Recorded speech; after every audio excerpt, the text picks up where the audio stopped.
Healed Being is the program that I created for emotionally abusive people that want to change. They want to do everything they can to not only save their relationship, but save themselves. Just in case they can't save the relationship they're in, they're prepared for the next one as a healed being, and that's why I called it Healed Being. So head over to healedbeing.com if that's something that you're working on in yourself. Life presents the toughest challenges. Every day you are faced with decisions that test your ability to express who you really want to be in this world. We're told to keep saying affirmations and keep thinking positively, but what do you do when that stuff doesn't work? Welcome to the Overwhelmed Brain, where you'll learn to make decisions that are right for you so that you can create the life you want now.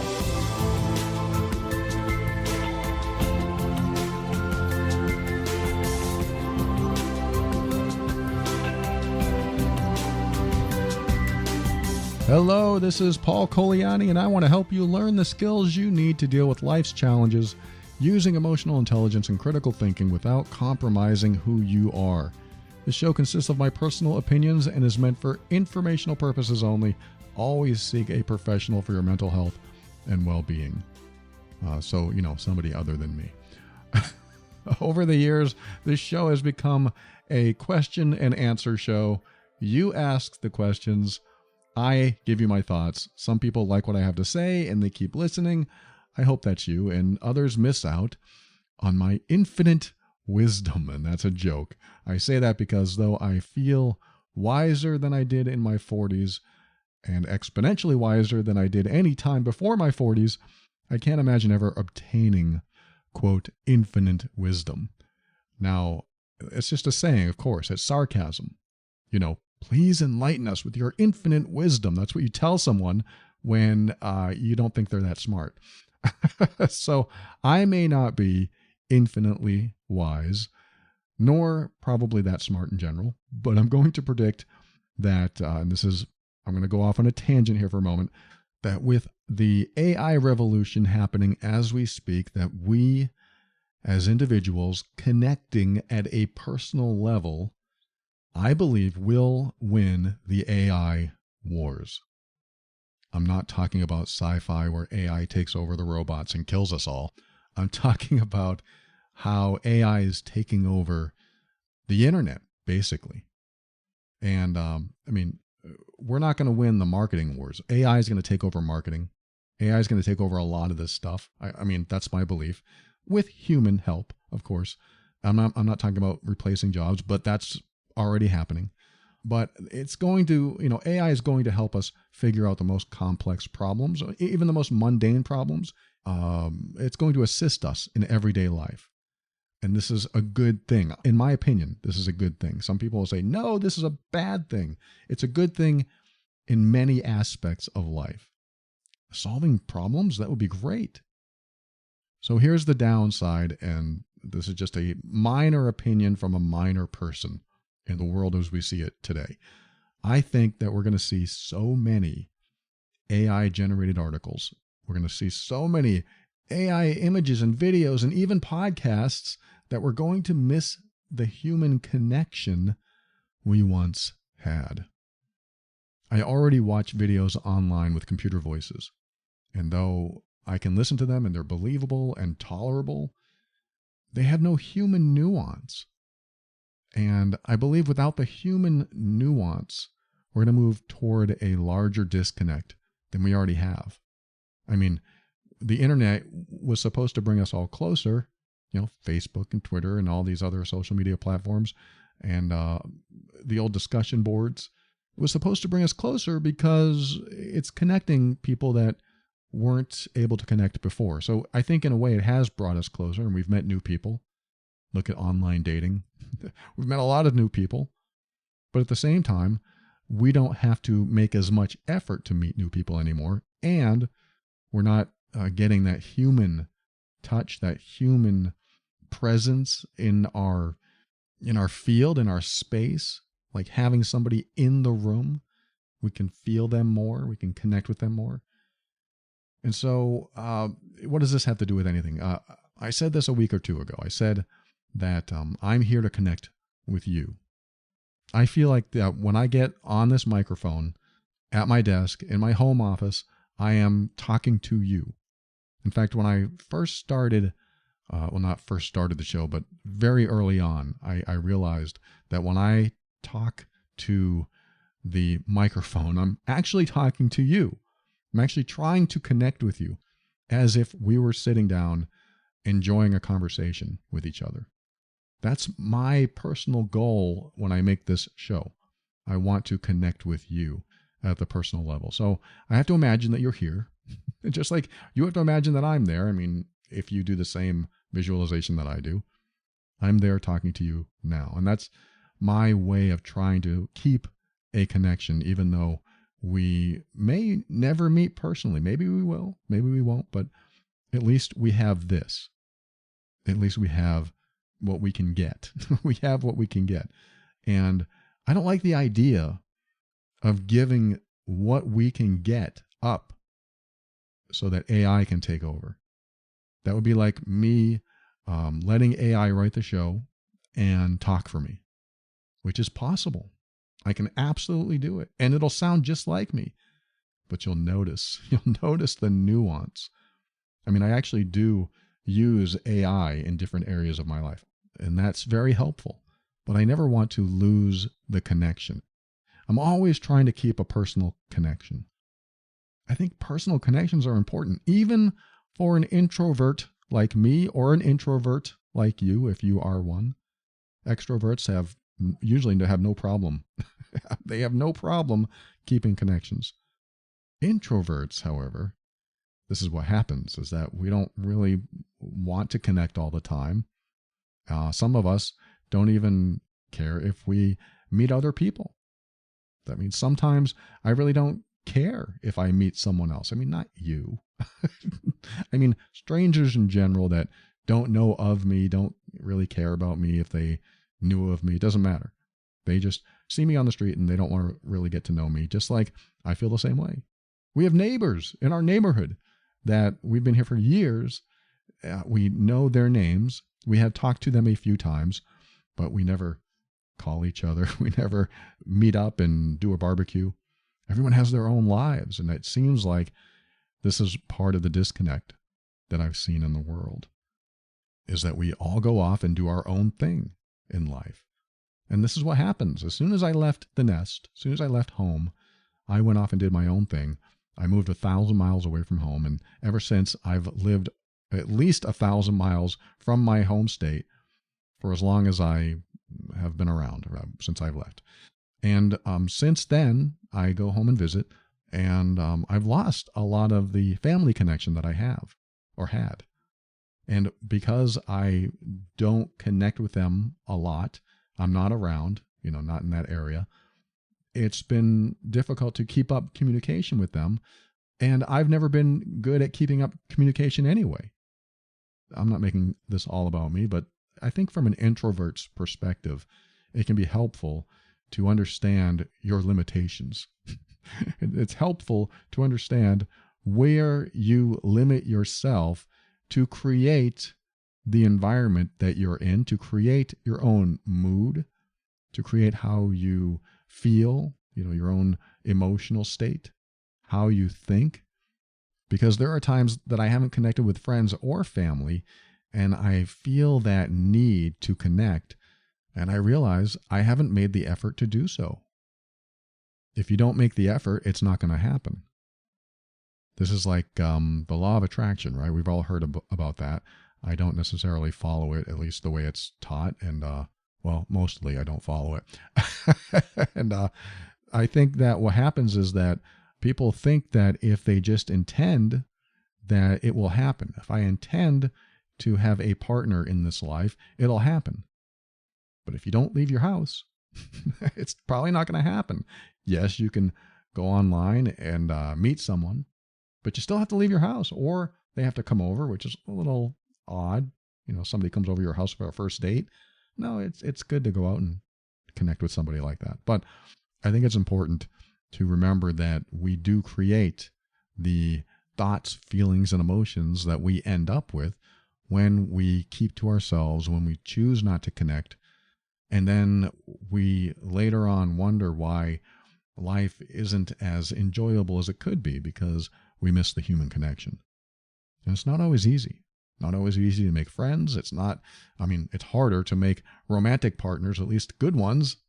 It's just, let's be honest here. It is harder to meet someone that is really good, is really good for you, is a really good connection, is compatible. It is harder. And as the technology has separated us, it's even harder. There's a lot of jobs online now, and you can't even get to know someone because you're not working in the same proximity with them. You're not working within a close proximity with them. And because you're not working with them, it's hard for them to get to know you and hard for you to get to know them. Anyway, I don't want to ramble. I'm going to come back and ask that same question. What does this have to do with anything? I don't want to lose the human connection. I don't want you to lose the human connection if you want to keep it. Some people don't want it, but I'm not here to tell you you should have it. But I am here to say that let's be careful going forward. This is just my opinion.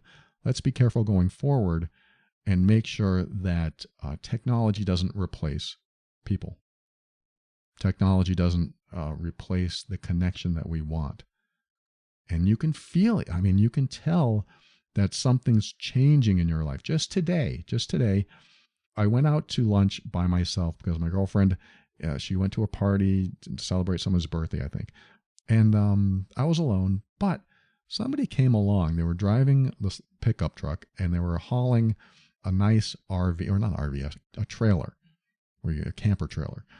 And they looked like they were on the road and they were just stopping in different places. And I thought that, I thought it might be like a couple or something like that. But I noticed later that this older lady came out of the truck and she was the only one. She was by herself. Just an older lady pulling a camper around, it looked like. And I started thinking about her story. Like, what is her story? Did she get divorced and decided to take all her money and invest it in a camper, in a truck, and then drive across the country and just visit different places? Is she a loner and she wants to see the world by herself? Did she lose someone special to her? You know, all these stories came into my mind. And it could be none of those, but it was just interesting how that came to my mind while I was sitting there. And she was the person I wanted to talk to. That felt like a human connection. And before I got a chance to talk to her, she left. But I wanted to ask her a question. I wanted to ask her, wow, you know, are you driving this by yourself? Are you going across the country? What's your story? I really wanted to know. And I think it's because I saw someone that was alone like me. I'm not saying lonely. I'm just saying alone. And I wanted to know their story. And it felt like that's who I needed to connect with. I didn't want to connect with the extrovert. I didn't want to connect with somebody that was serving me or anything like that. I just want to connect with somebody who had an interesting story. And so maybe that's why I tell stories here. Maybe I like to have a story that you can connect with, maybe in some way, to help you feel like you're connecting with me. AI can't do that. At least not yet. But AI can't do that. They can't make you feel like you're connecting with it. I guess the bottom line with all this is just to not lose that human connection. That woman in the pickup truck, she's going to be in my head for a while. She's got a story. I wish I had stopped and talked to her. And maybe next time when I see something like that or someone like that, I'll ask them, what's your story? What's going on here? What is this all about? I mean, that sounds accusatory. I'll ask, this person, whoever it is, I'll ask them, wow, I noticed this and I'm interested in your story. What is happening here? I used to do that. I used to connect with people like that. I used to be more talkative. And I believe technology has pulled me away from a lot of the human nuance of existence. I shouldn't even call it nuance. It's the human totality of existence. And I guess the only reason, besides letting you know that it's important to keep a human connection, the real reason, the main reason I want to tell you this is that AI is really starting to ramp up. It is something that everyone is thinking about, or a lot of people are thinking about. 100 million people are already using AI and chatting and things like that with AI bots. And it's only getting better as far as the way it's answering and the results it's giving.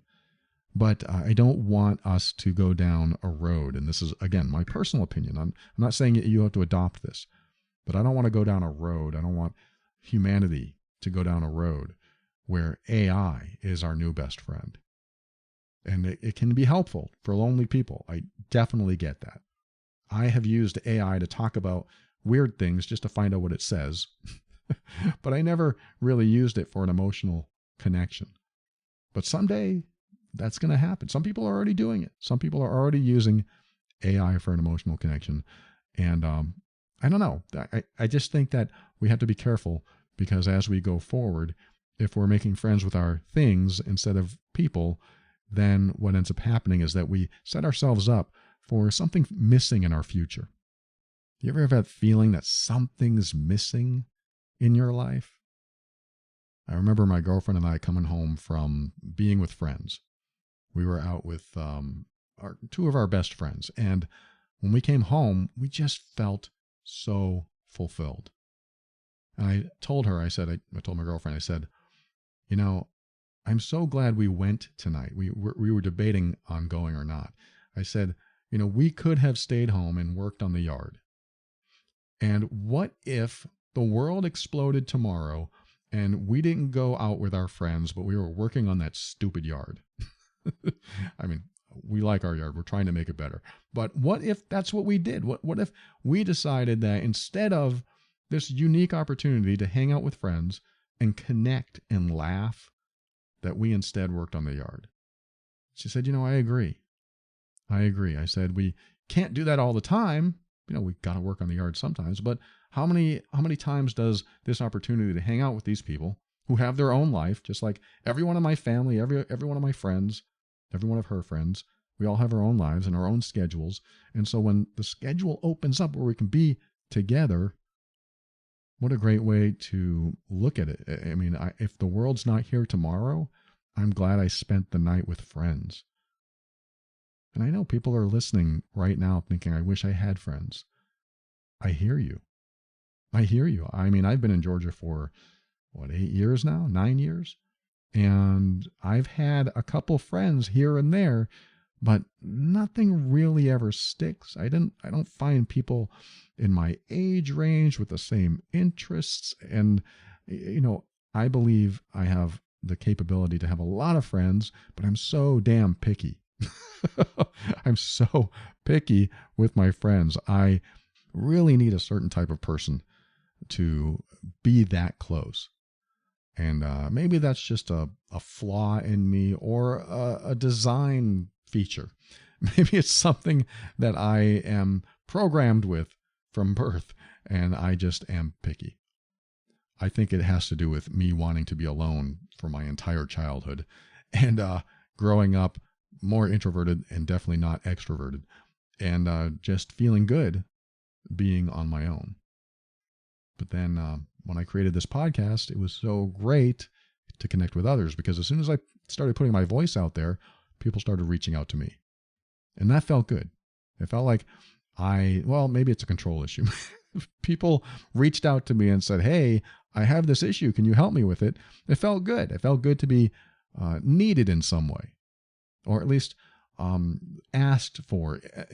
Part of my self-worth and self-esteem and building a healthy ego, somebody reaching out to me and saying, hey, I could use your input. I could use your feedback. Tell me what to do. And I do my best. So I'm going to go right into a question that I received. So let's just segue. Let's just do the segue. This person wrote to me. Thank you for listening to that segment, by the way. This person wrote to me and said, I just read your article on judgment, and it resonated with me. I would like to know, how does one get out of a vicious cycle where my partner feels judged every time he talks to me? From his demeanor and his voice tone and eye contact, I feel so disrespected and disregarded. It's so painful. I feel like I can't go on, but I can't give up just yet. I would be so grateful for any tips on how to address this. Thank you for sharing that. She's talking about my article on judgment called Judgment, the Ultimate Relationship Destroyer. That's probably a terrible title now. I'll have AI create a better title. But no, it's true, though. That title speaks the truth. Judgment in any relationship, being judgmental, being highly critical, is a killer. It is a relationship destroyer, because what it does is it chips away at connection every time you judge somebody or are highly critical of them. It chips away, because what it's doing is showing them that they are not worthy, they are not smart, they are not creative. I mean, anything that is at a higher level gets lower. It decreases in them. For example, I used to be a highly judgmental person. I was highly critical. I would want the people in my life to live up to my standards. And my standards were sky high. No one's going to meet them. No one would have met my standards. So it was a constant judgmental place that I was always in. And my partners especially had no chance at ever satisfying my high standards, unfortunately. I mean, unfortunate for them that I was so damn judgmental. But judgment in any relationship is going to pick away at it, and what it does is it erodes love. Judgment erodes love. And if you remember that, every time you feel judgmental or critical, you'll understand why there's a disconnect forming in your relationship. I'm going to say it again. Judgment erodes love. Judgment is being critical. Judgment, or being judgmental, is telling somebody how to live their life by your standards. It's telling them that they're doing things wrong and you have the right way of doing them. They're thinking wrong and you have the right way of thinking. So from my formerly judgmental self to now hopefully healed in most aspects, if not all aspects. I don't want to claim that, but I've healed a lot from being that judgmental person. From my formerly judgmental self, the perspective, I always wanted somebody to do what I wanted them to do the way I wanted it. And when you do that to somebody, they don't want to be around you. I mean, eventually. The problem is love gets in the way. They might love you, and because they love you, they're willing to tolerate it. But the problem is, the second problem is they have a conflict inside themselves. They love you, so they tolerate it. They're forgiving of it, and they tolerate it again, and they keep going this back and forth like, but I love them, so I'll tolerate it, and they treat me right in other ways, so I'll tolerate it. But that inner conflict starts to eat away at them. Starts to destroy them from the inside out. It's a powerful word. I shouldn't use that word, but it's true. It's just starts to eat away and disintegrate that love and connection. And so when that happens, eventually they're not going to want to be with you anymore or be around you. So this person who wrote, she said that every time my partner talks to me, from his demeanor and from his voice tone and eye contact, I feel so disrespected and disregarded. So and I want to interpret this a little bit. You said that how does one get out of this vicious cycle where my partner feels judged? So every time he talks to you, he feels judged from his demeanor and his voice tone, his eye contact, and you feel disrespected and disregarded because he feels judged, because he probably gets that tone with you. He gets maybe angry with you, or he says, "Why are you so judgmental?" or whatever. I wish you'd give me some examples. I can pick apart examples. If you give me an example, it would be a lot easier to tell what's going on here. But let's just say very often your partner feels judged. The way I would look at that is that he feels insecure in something or about something in himself. He already feels insecure about that, And he's doing his best to stay secure about that. But every time you had that, or every time there's a judgment thing there that he is interpreting as judgmental, he takes it so personally because the security that he feels in himself, maybe some pride that he feels in himself, is being questioned. It's being put to the test. His own secure feelings about certain things, or the security that he's trying to hang on to, is being picked away at. And if he feels that picking away from somebody that he feels the most vulnerable with, he could be feeling judged and then get an attitude, which is probably a protection mechanism, a defensive posture, so that he can protect what's left. And so I'm not blaming this on you. I mean, he definitely has to work on this, but I can give you an approach. I can help you with a different approach. Now, the approach is something that, first of all, you're probably going to have to talk about this. This is what my girlfriend did a long time ago, or it probably wasn't that long ago. There was something that I felt offended by. And every time she would start talking about it, I felt offended by it. It was something, I think it had to do with my level of intelligence or something like that. I took offense to it. And she noticed it. She's very good at observing this stuff in me. And this is why we're together still, because she keeps calling me out. A lot of reasons we're together, but that's one of the big reasons, is because she's good at calling me out. Yes, call me out. I want to know. So she called me out. She goes, every time I say something like that, you get offended, like it's some personal thing. And I'm not attacking you. I don't mean to attack you. It's not like that at all. I'm just having a conversation, and you go down this road and become so defensive and so triggered that I can't even have a conversation with you about it. And so, when somebody says that to you, that's their experience of you. And so instead of saying, that's not true, that's not what I do, which is, again, defensive, protective, I said, I'm listening. I'm open. I'm hearing this. And maybe I didn't say those words, but I felt that and I thought that inside my head. Okay, I'm listening. Maybe for the first time I should actually listen to what she's saying. And maybe I do feel triggered. I do feel triggered. I know it. I feel triggered. So if she says that it has nothing to do with how she feels about me, and it's not a personal attack on me, then I must be taking it personally because I have a sensitivity in that area. And I did. I reflected on this, which we should all do this. We should reflect whenever we get triggered. We should reflect on that trigger. Why am I getting triggered? And my reflections ended up helping me determine that I still had some self-worth issues to deal with, and also trust issues. I still had some worth and trust issues to deal with, because what came up for me was that she must not trust me, and she must not think highly of me. Now, that was my trigger. That means I was emotionally activated when she brought something up.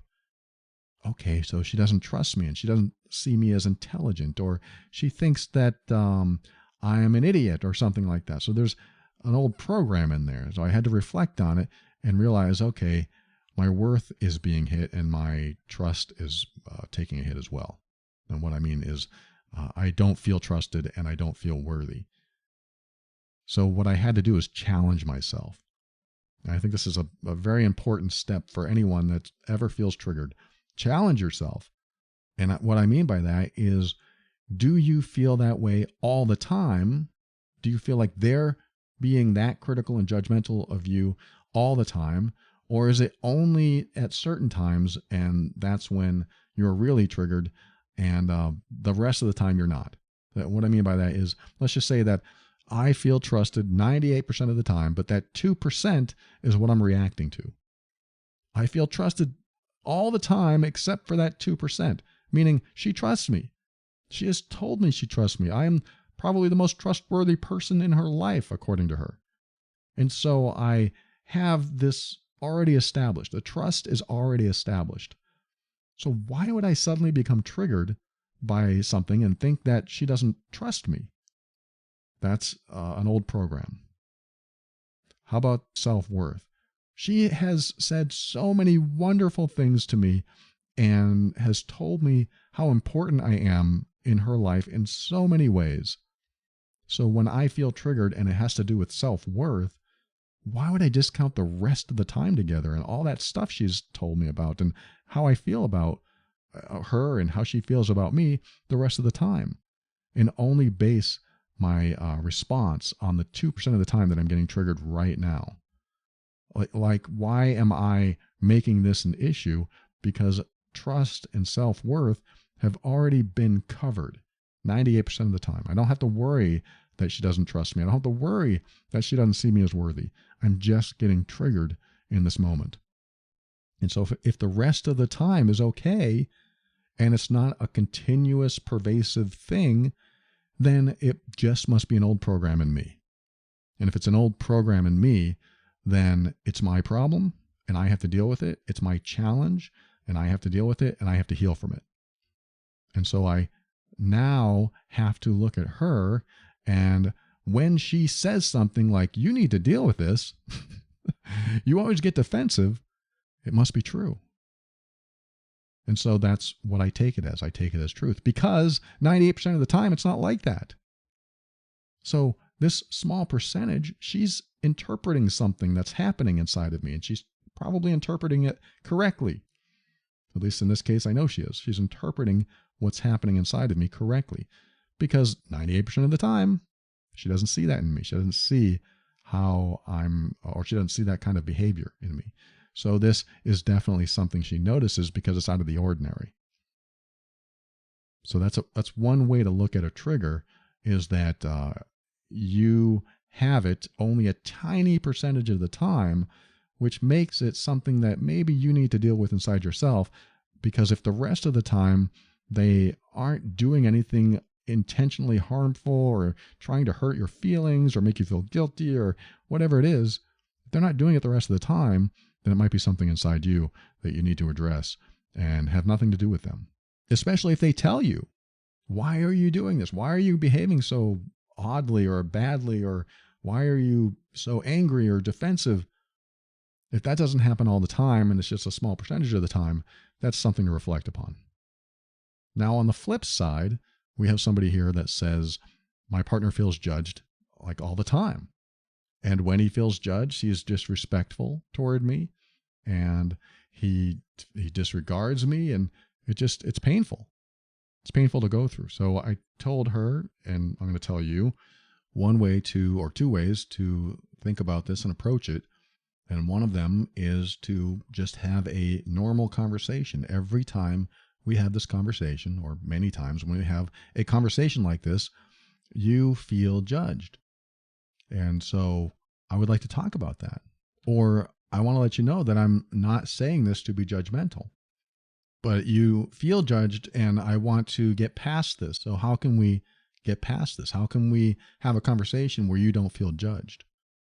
I mean, that's just a straightforward, direct conversation that you should be able to have with somebody that you're in a loving, trusting relationship with. I know some people are already saying, I can't have that conversation, but you should be able to have this with somebody that you're in a loving, trusting relationship with. And if trust isn't there, why not? When did trust diminish? When did it go away? But if love isn't there, then that's another problem. Well, let's just say that it's supposed to be a loving, trusting relationship. You should be able to say, every time we talk about this subject, or many times when we talk, you feel judged, and that's not my intention at all.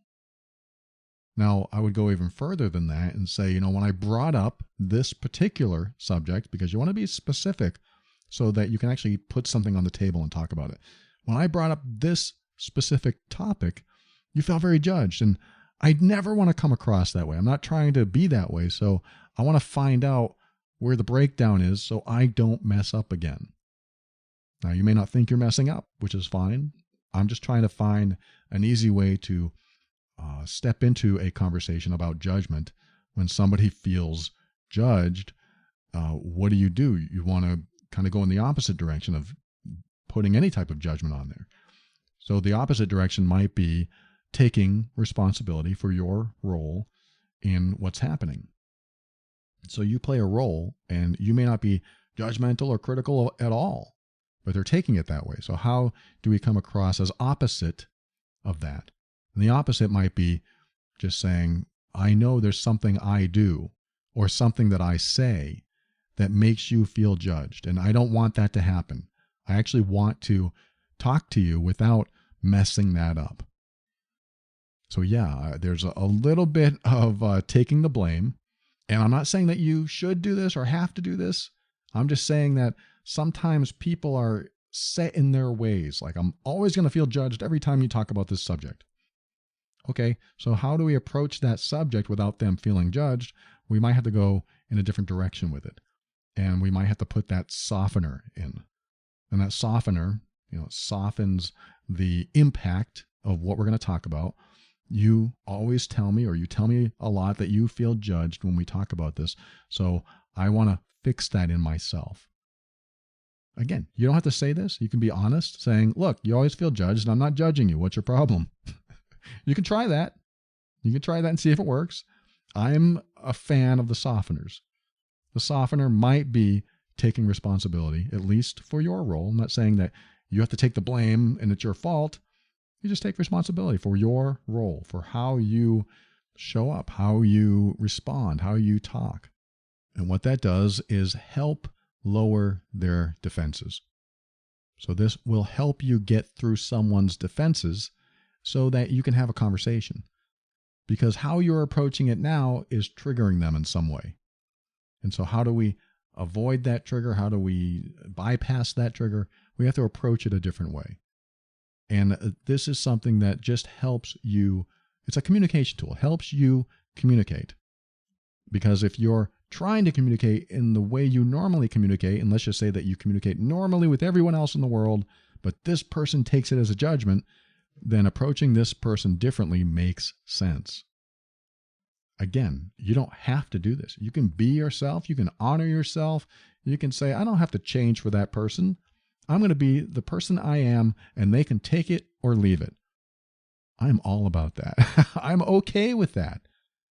But if you want to establish any kind of rapport and maybe get somewhere in your communication and in your relationship, it does help to acquiesce a little bit, to submit or compromise a little bit, to bring yourself in a position where you are conveying that maybe there's something that you can do to improve the way you communicate so that they don't become triggered. And I wouldn't say it that way, but this is how you might think about it.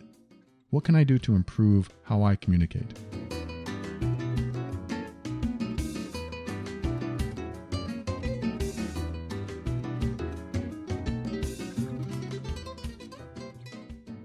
I gotta share this. This is something we noticed after we got our air doctor. We have it running all the time, and I was using the vacuum in the other room, and it was a portable vacuum, so it has a little exhaust port too. And when I turned it on, some dust came out of the exhaust port. And when I was done, I heard the air doctor really working hard, and what it did was detect these particles in the air and wanted to suck it out of the air to filter what we breathe. The air doctor works in response to the air quality. And that's phenomenal. We are so happy with our air doctor, and I'm here to share with you, just want you to know about this. It purifies the air by filtering out dangerous contaminants and allergens such as pollen, pet dander, dust mites, and mold, so your lungs don't have to do the work. Air Doctor comes with a 30-day money-back guarantee, so if you don't love it, just send it back. They'll give you a refund. Just pay for shipping and you don't have to worry about it, but you're going to love it. Head to airdoctorpro.com and use the code BRAIN when checking out. And depending on the model, you'll receive up to 39% off or up to $300 off. Lock this special offer in by going to airdoctorpro, that's 3 words, airdoctorpro.com, and use the promo code BRAIN. It's time to exponentially improve your indoor air quality.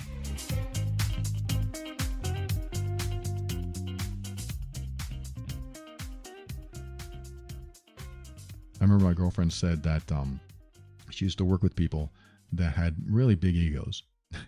And the only way she could get through to them, and she hated doing it, was to stroke those egos.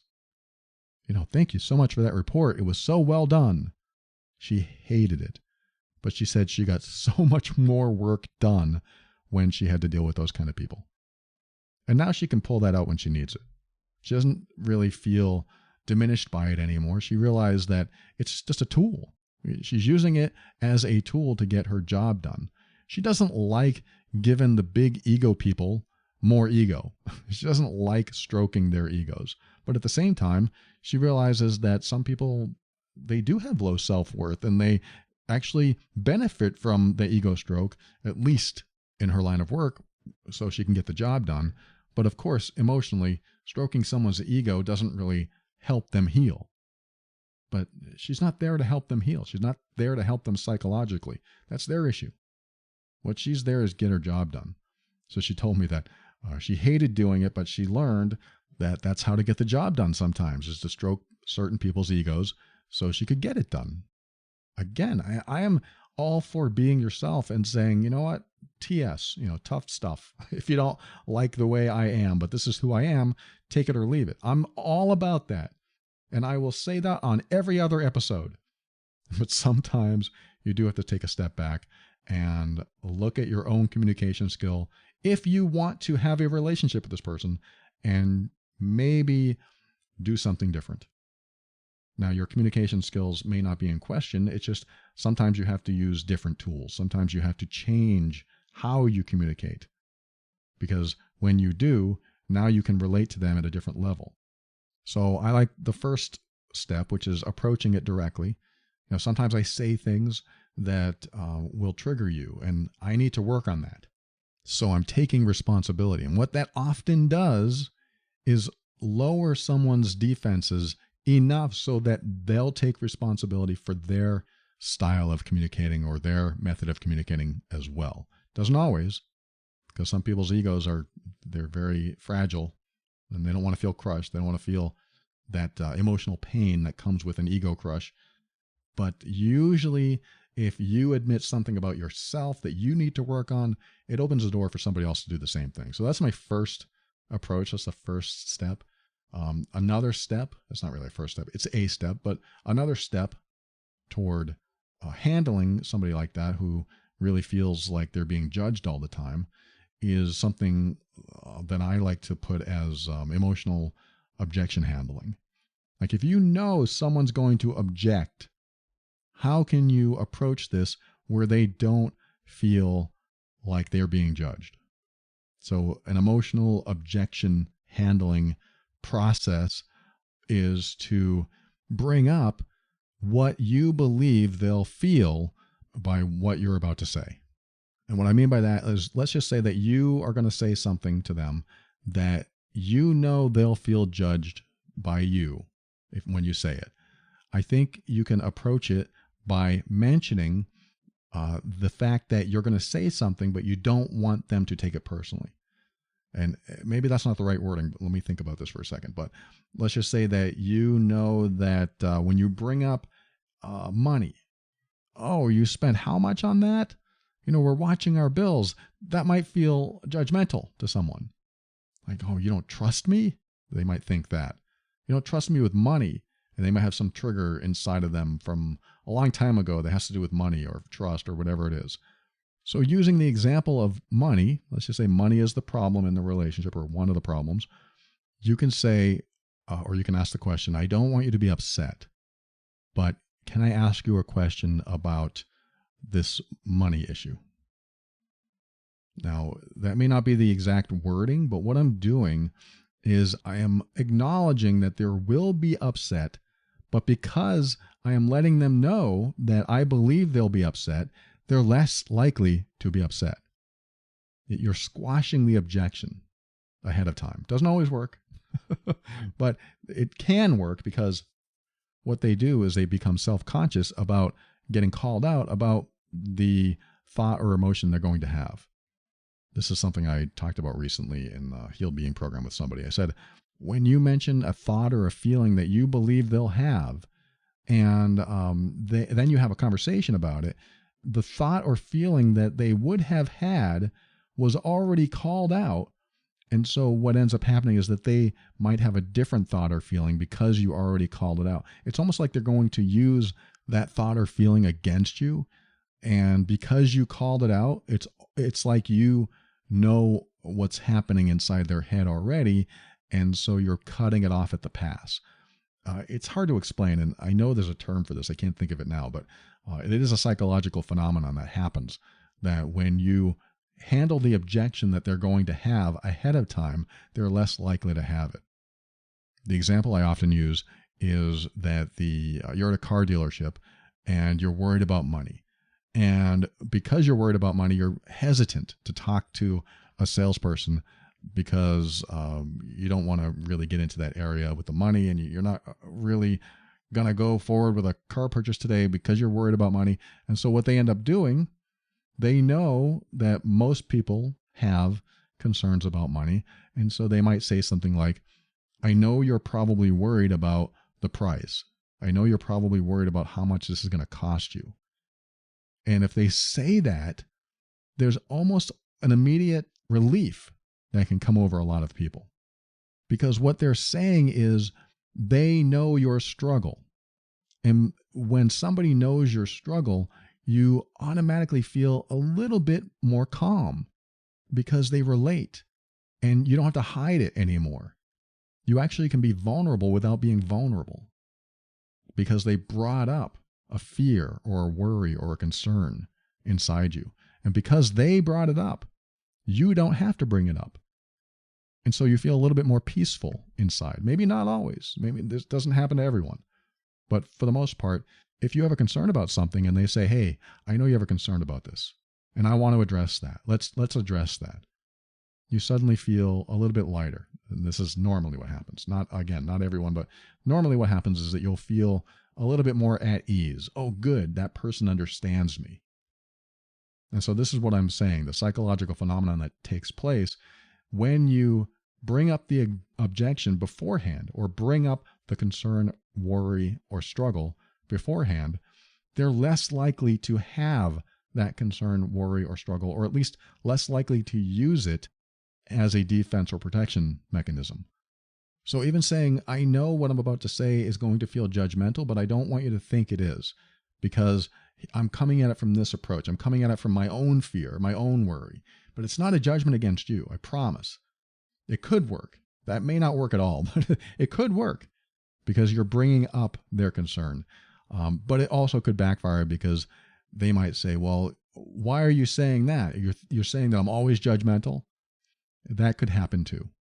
That's why I'm more a fan of taking responsibility, accommodating, and being a little bit compromising in your position, saying, I have issues with the way I communicate because when I say something, I know I'm saying something to upset you, and I don't want to do that anymore.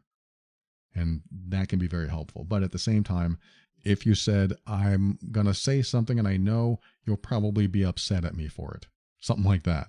I know you'll probably be upset at me, and I'm afraid to tell you. This is another softener technique. I'm afraid to tell you this because you'll probably be angry that I'm telling you this.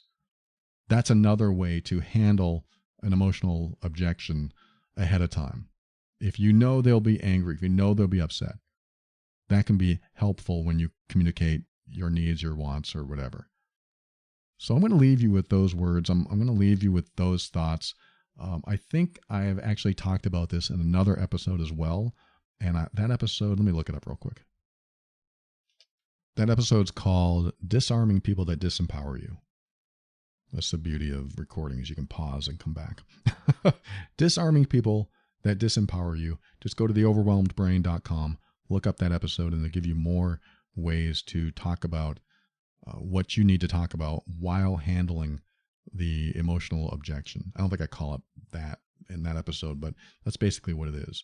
They're going to have an emotional objection or worry or concern or fear or struggle, and that's a way to handle it, is to bring it up ahead of time. And so that episode might be helpful to you. In fact, I hope this whole episode was helpful to you in some way, shape, or form. thank you for tuning in. Thank you for listening to that first segment where I just kept going on and on about AI and probably other uninteresting things. But I am so grateful to be able to connect with you, to be here with you today so that we just keep this human connection going on. Try not to lose it when AI takes over everything. And believe me, it's taking over so many things. A lot of apps and programs that I use, AI is stepping in, and now it's there for me. I love it. I'm embracing it fully. At the same time, in my opinion, we can't let it take over everything, our human connection, because it's going to feel so isolating. And once we get even more isolated than how we feel today, or a lot of us feel today, what does that do for us? What does that do to our mental health? And so that's just something to think about. I don't think it's anything to worry about. I don't want you to sit and worry all the time, but I just want to think about it. Just reflect on it, and reflect on how, as technology changes, how do we change? And is it changing us for the better? Because I'm all about doing what works. If it's working for you, keep doing it. If you're happier, or you feel more fulfilled, or it's just satisfying in your life, keep going in that direction. That's the direction that works. And you keep going in the direction that works. That's what I'm all about. So far, so good with me. AI, all this other stuff, all this other technology that keeps coming out, and smartphones, smart devices, smart TVs, everything that has happened over the years, they make our life easier, more convenient, just as long as we are continuing to be okay with those things. Just be okay with it. And I'm not trying to turn this into a philosophical talk on technology or change anyone's mind about what's going on. I'm actually fully embracing almost everything that's happening. We just have to learn how to use the tools and make sure that those tools don't use or especially abuse us. That's a whole topic for another day, maybe for a different type of podcast, maybe not this one, because I want to stay connected as humanly as I possibly can. Good to connect with you today. We'll be right back with my thank yous and my goodbyes right after this.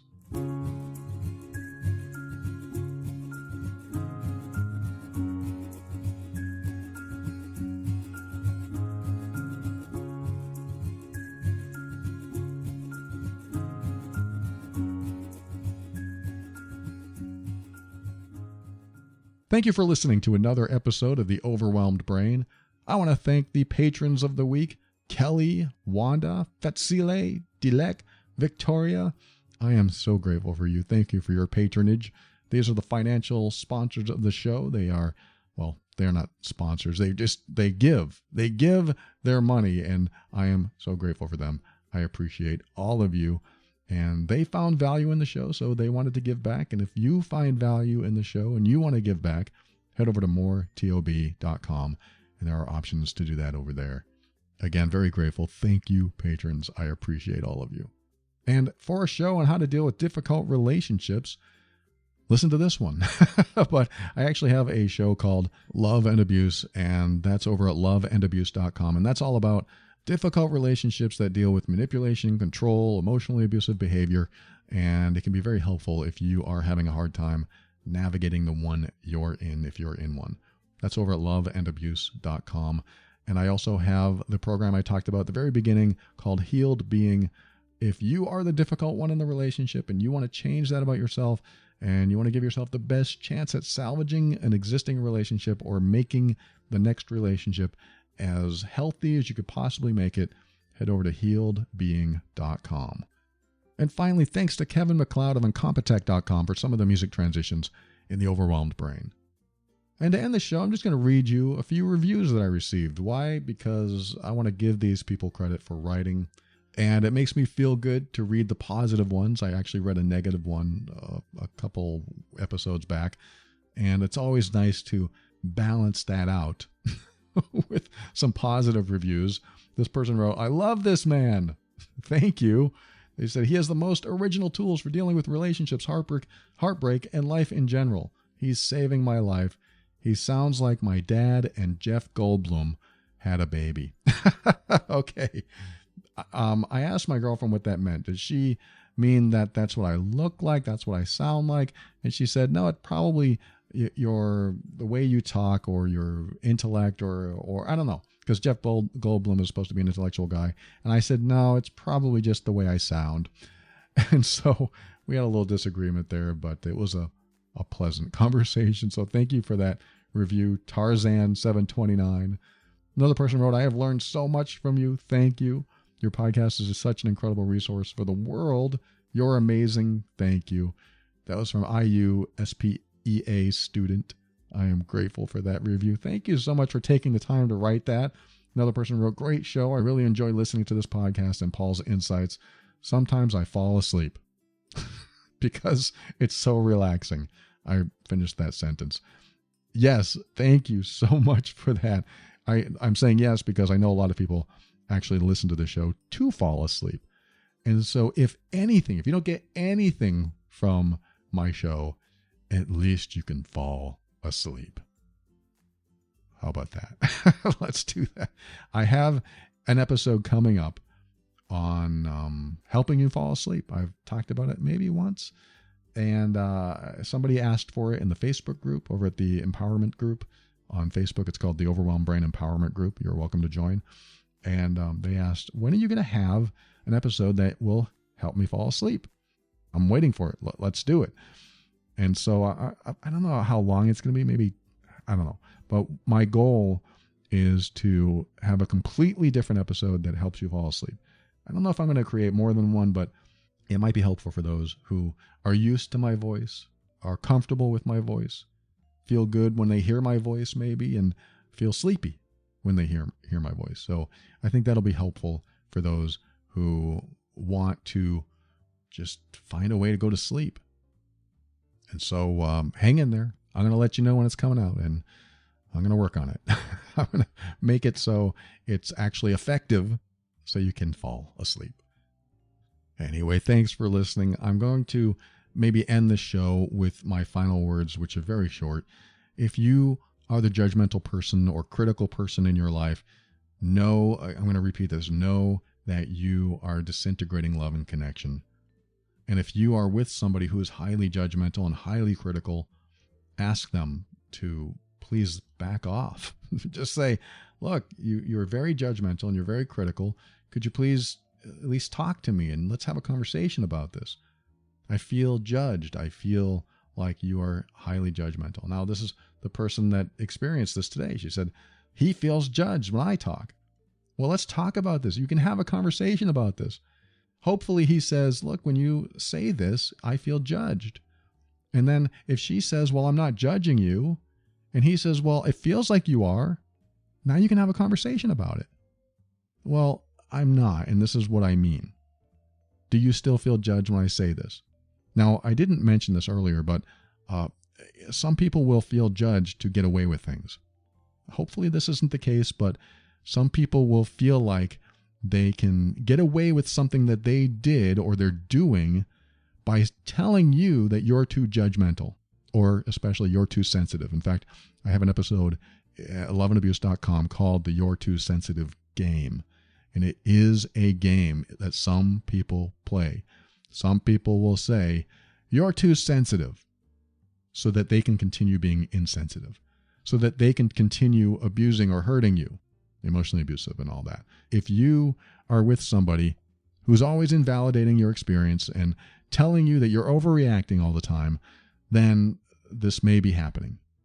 They may be acting insensitive and want to continue acting insensitive, or even trying to get away with something like, I'll go for the extreme example, like infidelity.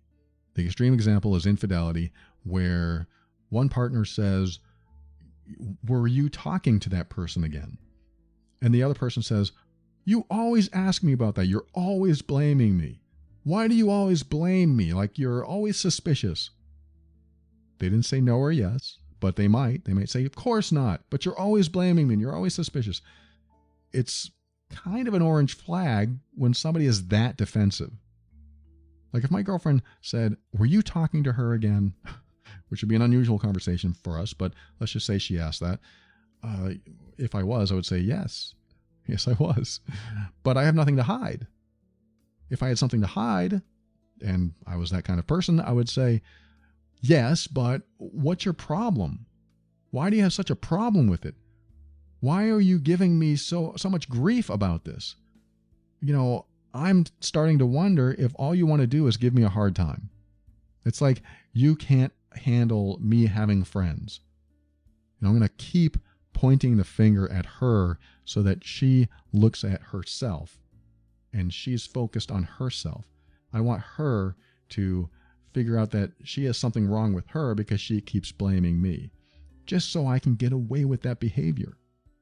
This isn't a real scenario. This doesn't happen in our relationship, but I'm using us as an example because that's how it would go. If I was the manipulative person and I wanted to get away with something and she blamed me for doing something I know I'm doing and I wanted to continue getting away with it, I'm going to turn it back on her and cause her to be defensive. You're always blaming me. You're always sensitive. Why do you always do this? And that's going to make her feel like she has to defend herself. I don't always do this, or whatever. She's going to feel like that she is in the spotlight now, and now she has to defend herself. And that allows me to get away with it because now I can just point the finger at her, so she has to look at herself and take her focus off of me. That's a manipulation. That's not a very nice way to be, but that's the kind of thing that can happen. And so that's just something to be aware of. Sometimes people will point the finger at you so that they can continue doing bad or hurtful, or in this case, betraying behavior. And I hope that's not it. I don't mean to instill fear in anyone. If that's happening, it could be a number of things. It's just another possibility. Just all these possibilities exist, and we just have to eliminate as we go. Eliminate each possibility until we get to the truth. So, in order to get to the truth, we have to keep an open mind. Keeping an open mind helps us step into our power so that we can create the life we want. Always take steps to grow and evolve. You are powerful beyond measure. And above all, and this is something I absolutely know to be true about you, you are amazing.